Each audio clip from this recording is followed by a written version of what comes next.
Hey YouTube, Twig here, bringing you all an update to my Earthbound Immortal Yu-Gi-Oh deck profile for October 2023. I wanted to update the Earthbound Immortal deck one last time since we now finally have the official release date for the new booster set, which will be giving us the new fusion and synchro support for the Earthbound Immortals, completely changing the deck. So this deck will feature the support that we've been using for it up till now from all of the other previous booster sets, all the way back to when the Earthbound Immortals were first released to the Duelist Pack support that we've had, which has been out for a few years now, but still the most recent support until we get that new Arc 5 support. So without further ado, let's go ahead and get started with the deck profile.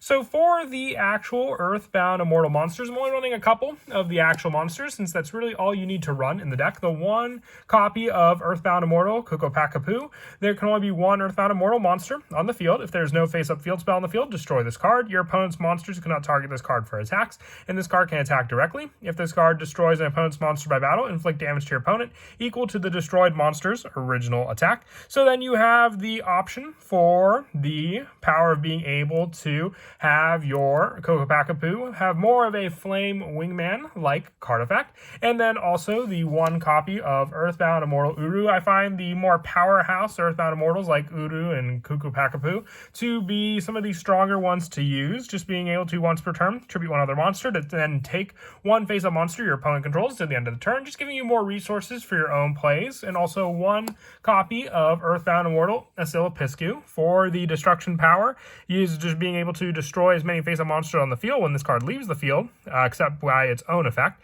and then also inflict 800 damage to your opponent for each monster destroyed, with the last being the Earthbound Immortal Kusulu for the option to tribute one other monster if this card would be destroyed, but also if you do, half your opponent's life points. If you wanted to swap this last Earthbound Immortal out for a Chaku Chalua, a Wiracocha Raska, or any of the last options for some multiples, like if you want to run a second copy of Uru or Kokopakapu, you can also swap that out. I just find 4 to be the best number. We have search options for these cards, and you can only control one at a time. So if you have multiples in your hand, you'd have to wait for another one to be destroyed before you can summon out that other copy anyway. And then for the more special summon support, we did get from the Red Dragon Archfiend structure deck a reprint of our Fire Ant Escatter, and also the 3 copies of Escatter Dawnwalker. You can discard one card to special summon this card from your hand in defense. Then you can special summon one Fire Ant Escatter from your hand or deck. You cannot special summon monsters from the extract the turn you activate this effect, except for synchro monsters. You can only use this effect of Escatter Dawnwalker once per turn, but this is just your monster you'll use to summon out to the field your Sun Dragon Inti, which having a synchro monster on your field and graveyard also works for our Earthbound Greater Linewalker to set up the initial play for your Earthbound Immortal, which we'll go over in just a bit. But you only need the one copy of Scatter, because once you get that special summon, you have your summon for your Sun Dragon onto the field, with the next one being our Supei and the 3 copies of Supei Duskwalker having the same special summon option, just having these 2 monsters be able to summon out your Moon Dragon Kila onto the field, and then just having the option for these monsters as well for the special summon of them onto the field to potentially be the 2 tributes if you needed for your Earthbound Immortal, as long as you have the field spell also.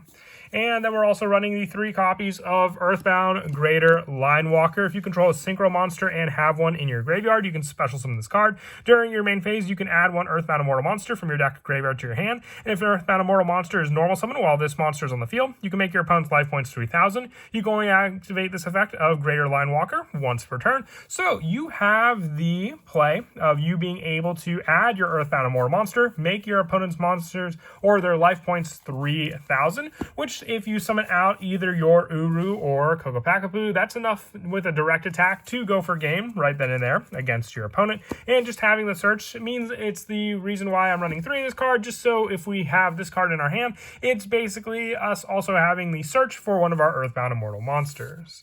And then lastly, for the main deck monsters, 3 copies of Ash Blossom and Joyous Spring, just for the playstyle of shutting down your opponent's hand for the hand trap of choice in the deck. You don't want to take too much away from the actual Earthbound Immortal engine that we run in the deck, so that's why it's the only copy of a hand trap to run in the deck for us to use. For the spells, I run 3 copies of Earthbound Geoglyph. While any level 10 monsters are in the field, this card cannot be targeted or destroyed by card effects. You can treat one synchro monster as 2 tributes for the tribute summon of an Earthbound Immortal monster. If a synchro monster is special summoned, except during the damage step, you can add 1 Earthbound Immortal spell or trap from your deck to your hand, and you can only use this effect of Earthbound Geoglyph once per turn. So the tribute means that when we have that synchro monster on the field with our Earthbound Greater Line Walker, we also have the setup with our field spell to then be able to give us the tribute using our Sun Dragon Entry or our Moon Dragon Keela to tribute that monster out for the summon of our Earthbound Immortal. And with the special summon of both of those monsters and the special summon of our Earthbound Line Walker, we haven't even normal summoned yet that turn, so that can be the tribute summon for our Earthbound Immortal. And also 2 copies of Mausoleum of the Emperor. So this card, you can just pay life points to summon out your monster instead of going for the tribute, since the main play for the tribute in this deck to begin with is going to be synchro summoning and then tributing that synchro monster with our Earthbound Geoglyph field spell. If we don't have that, we at least have the Mausoleum of the Emperor play to go for that. And also being able to potentially set up this field spell on our opponent's field and us being able to use it, since it says both players can normal summon or set monsters without tributing just by paying 1,000 life points, with the one-ofs for the spells being 1 copy of Terraforming, the 1 copy of Set Rotation. I only run the 1 Earthbound Immortal Revival. It's an add-back card and another field spell from the graveyard, and we can search it out with our go-to field spell to begin with, Earthbound Geoglyph. And also 1 copy of Call by the Grave and the 1 Foolish Burial for more graveyard setup to summon out some of our Earthbound Immortals with some of the other cards we run, with the last of the spells in the deck being 2 copies of Pot of Prosperity, just for the fact that the main important cards in our extra deck are Sun Dragon Entry and Moon Dragon Keela, so we can use some of the other ones for a banish cost to get into some of the more important Earthbound Immortal monsters we may need. And then for the traps, with them once again being searchable with Earthbound Geoglyph, I just run 2 copies of Earthbound Wave. It is a counter trap when your opponent activates a spell or trap while you control an Earthbound Immortal monster, negate the activation and destroy it. So more protection power on the field, since we do run a good amount of back row just for those plays. 2 copies of Revival of the Immortals while we run the Foolish Burial to then have a way to special summon it back onto the field. It cannot declare an attack this turn. Also, your opponent takes no battle damage from attacks involving it. But if you activate this card in the end of your opponent's turn, you have the special summon on your play then for that attack that it can provide. And also the 3 copies of Metaverse. The Earthbound Geoglyph is definitely an important, field spell in the deck. So just having easier search with this card is also vital for it. And then for the last of the traps with our Earthbound Immortals, for your opponent's monsters cannot target this card for an attack. It can attack your opponent with this card being able to. Your opponent cannot target this card for attacks. This card can attack your opponent directly. So then you have more of a way, because your opponent will attack you directly if the Earthbound is not on the field. Our final trap being 3 copies of Drowning Mirror Force, because just if they go for the direct attack, a lot of times they're focusing on the Earthbound Immortal and they miss the fact that there is a trap on the field that will shuffle all their monsters back into the deck, avoiding their card destruction plays or anything if they were destroyed by one of your card effects on the field, and just shuffling them back into the main deck or the extra deck. For the extra deck now, we run 1 copy of Sun Dragon Inti and the 1 copy of Moon Dragon Keela, having the destruction power to special summon the other one back from the graveyard into the field. And also for the fact that our main plays revolve around using Supe Duskwalker and our Escator Dawnwalker to summon these cards onto the field, also giving us 1 in the graveyard and 1 on the field to then use with our Earthbound Linewalker for that summon also. And then also the 1 copy of Black Rose Dragon, the 1 copy of Ancient Pixie Dragon, the 1 Vulcan the Divine, the 1 Brionac, the 1 Hyper Librarian, the 1 Scrap Dragon, and also the 1 Scarlet Red Dragon Archfiend. Most of these are generic, just if you can go into them, you have the option to, depending on the tuner setup you have, but a lot of times they're just here as the banish cost for Pot of Prosperity, with the final cards being 1 copy of Draco Berserker of the Tenyi, 1 Psyframe Lord Omega, and the 1 Ascension Sky Dragon, with are link monsters, even though we will be locked into synchros a lot of times when we use Supe Duskwalker and also the Escator Dawnwalker. 1 copy of IP Masquerena, the 1 copy of Nightmare Unicorn, and the 1 Apollosa to finish off the rest of the extra deck. As for some of the go-to plays in the deck, a lot of it comes down to if you open up cards like your Supe Duskwalker, your Earthbound Greater Linewalker, and then also the 1 copy of Escator Dawnwalker, and the 1 copy of the field spell, or at least some way to search out the field spell. So cards like our Set Rotation, Terraforming, you name it, you have these cards available to you to add this card to your hand, or at least set it up on the field. These could be all you need for the final attack against your opponent. All you'll need are 2 additional random cards. They could be whatever from your deck, and then the play can go as planned. What you do is then you set up the summon of your first initial Earthbound Immortal. So you use cards like Supe Duskwalker to then summon out your monster of choice, discarding the 1 card in your hand. It could be the Ash Blossom. This will summon out your Supe onto the field, and then also being able to go for your level 6 synchro play using these 2 monsters on the field. You will summon out your Moon Dragon Keela, and then you can go for your Escator Dawnwalker as well, discarding the 2nd card that was the extra one in your hand to summon this card on the field, and then going for the additional summon of the final tuner monster from your deck, being your Fire Ant Escator for the summon on your field as well.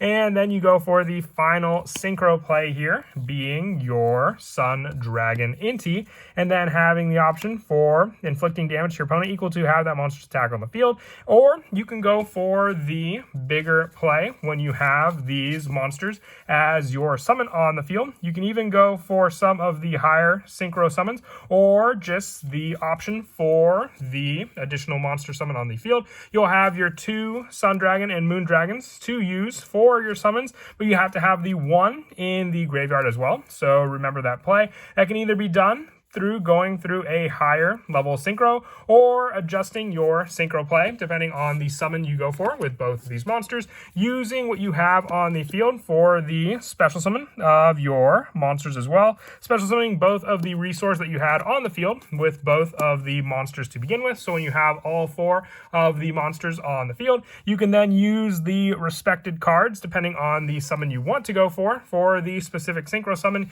using those monsters to begin with. And a lot of times that will rely on you destroying one of your own synchro monsters for that additional play to set up the 1 in the graveyard. And then this will give you the initial summon of your Greater Linewalker as well. And then the additional search of your Earthbound Immortal to your hand, and just make sure you add the 1 with the 3000 attack to your hand as well. Activating your field spell. Then you can tribute out the 1 synchro monster you had on the field to summon out your Earthbound Immortal onto the field as well, having the direct attack option as well for that play. The bigger play that I thought of running with the deck as well is if you have all 4 of the monsters on the field and you go for the initial play of your level 8 synchro to summon out your Sun Dragon Inti, you can then go for a level 9 synchro using these 2 monsters, which if you wanted to add the level 9 synchro to the deck, you can just take out one of the other level 8 options that we ran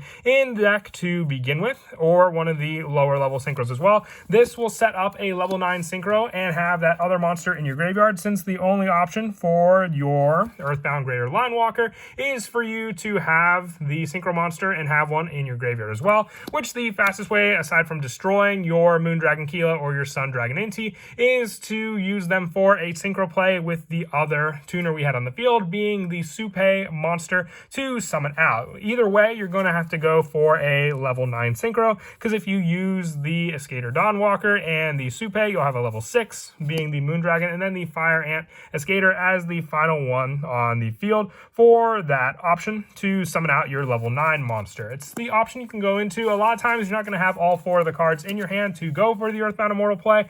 Otherwise, you'll just have to remain on the Moon Dragon Keela as your first play, have it get destroyed by your opponent, or have the 1 additional resource resource on the field to use as well. For that destruction play, then the following turn, go for the Sun Dragon Inti, summoning out your Earthbound Greater Linewalker for the additional summon, and then from there, go for the field spell activation, the tribute of your Synchro monster to summon out the Kokopakapu, and then swinging at your opponent for game.